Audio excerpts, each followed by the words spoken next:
Have you ever opened your fridge and thought, I literally just bought this? How is it already bad? The truth is, some foods may have a short shelf life, but most of us are accidentally helping them to spoil much faster. Today, I'm breaking down why these foods spoil so fast. And most importantly, how to stop and slow down their spoilage. Let's start with berries, and why they seem to go bad almost overnight. Berries have extremely thin skins, which offer little to no natural protection. On top of that, they tend to hold surface moisture, and moisture is exactly what mold loves. And here's the part most people don't realize. Mold spreads microscopically long before you can see it. By the time one berry looks moldy to the naked eye, several nearby berries are already contaminated, even if they still look perfectly fine. The first step to making berries last longer is by reducing their microbial load with a controlled gentle wash. Start by preparing a solution of 3 parts cool water to 1 part 5% distilled white vinegar. Gently add your berries and let them soak for about 2 minutes. For delicate berries like raspberries, a full soak can be too harsh. Instead, give them a quick dip and remove them right away. After soaking, rinse the berries thoroughly under clean, cool water to remove any vinegar residue. Then, and this step is critical, dry them completely. Spread them out on a clean towel or paper towels and let them air dry until there's no surface moisture left. Finally, store the berries in the refrigerator in a container that allows airflow and moisture absorption. This cleaning and storage method works because vinegar lowers surface pH and helps disrupt mold spores, while proper drying and airflow prevent moisture buildup, the main driver of spoilage. Next, let's move on to avocados, one of the fastest spoiling foods in your kitchen. Avocados are extremely sensitive to ethylene gas, and that sensitivity is both a blessing and a curse. On the positive side, ethylene is what helps avocados ripen. If you've got a rock-hard avocado, placing it next to an ethylene-producing fruit like an apple can work wonders. Put them together in a paper bag, fold the top closed, and leave it on the counter. That trapped ethylene gas speeds up ripening, often taking an avocado from firm to perfectly creamy in just 1 to 2 days.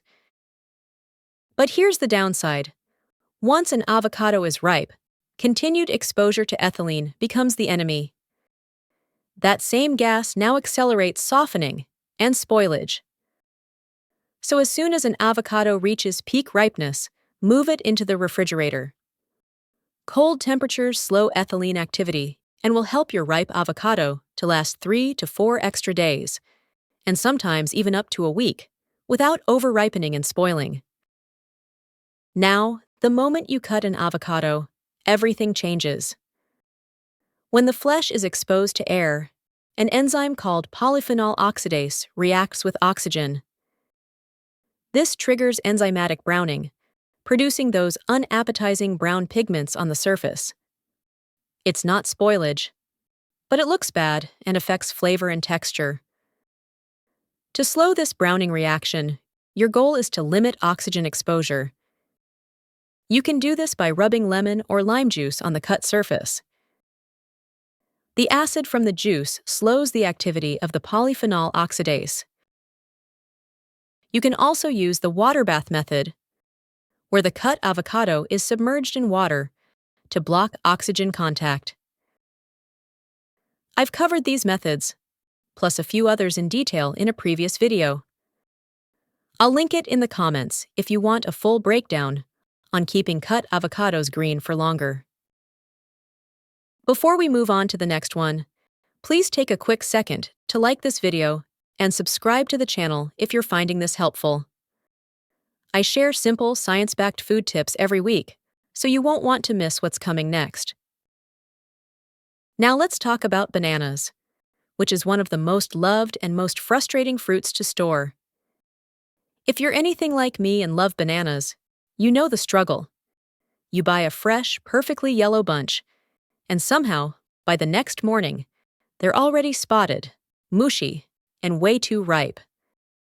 That's because bananas are one of the highest ethylene producers of all fruits. Ethylene is a natural plant hormone that signals ripening, and bananas release a lot of it. On top of that, bananas are harvested while still green. During transport and storage, they're often exposed to controlled amounts of ethylene gas to trigger ripening by the time they reach the store. So by the time you bring them home, they're already primed to keep ripening fast. To extend their shelf life, the goal is simple: slow down ethylene's effects. One helpful first step is to clean the peel. Make a mild baking soda solution and gently clean the bananas. This helps remove surface residues, dirt, and any lingering ripening agents on the peel. After, dry the bananas thoroughly with a paper towel or clean cloth. This step is critical. Any moisture left on the peel can encourage mold growth, which defeats the whole purpose of extending freshness. Another surprisingly effective method is wrapping the banana stems in foil or plastic wrap. It's quick, low effort, and can buy you several extra days of freshness. Here's why it works. The stem is where most of the ethylene gas escapes. That gas then spreads to the rest of the fruit and to nearby bananas, speeding up ripening. By sealing the stem, you significantly slow the release of ethylene, which delays browning and softening. Now, here's a mistake many people don't realize they're making. Don't let your bananas sit flat on the counter. When bananas rest on a surface, the weight of the bunch presses down on the bottom fruit, causing bruising. Those bruises trigger even more ethylene production, which leads to faster ripening and browning. Instead, hang your bananas on a hook in a cool, shaded spot, away from direct sunlight or heat. Hanging improves air circulation, prevents pressure bruising, reduces moisture buildup, and helps slow the ripening process overall. It's a simple change, but it makes a noticeable difference. And there you have it. The real secret to keeping berries, avocados, and bananas fresh longer. It's not about fancy gadgets or expensive containers. It's about understanding what's happening biologically and working with the food instead of against it. When you control moisture, oxygen, and ethylene exposure, you stop throwing food away and start getting the most out of every grocery trip. If this video helped you save fruit or money, please give it a like and subscribe to the channel. I share practical, science-backed food storage tips every week to help reduce waste and make life in the kitchen easier. Let me know in the comments which fruit gives you the most trouble, and I'll cover it next. Thanks so much for watching, and I'll see you in the next video.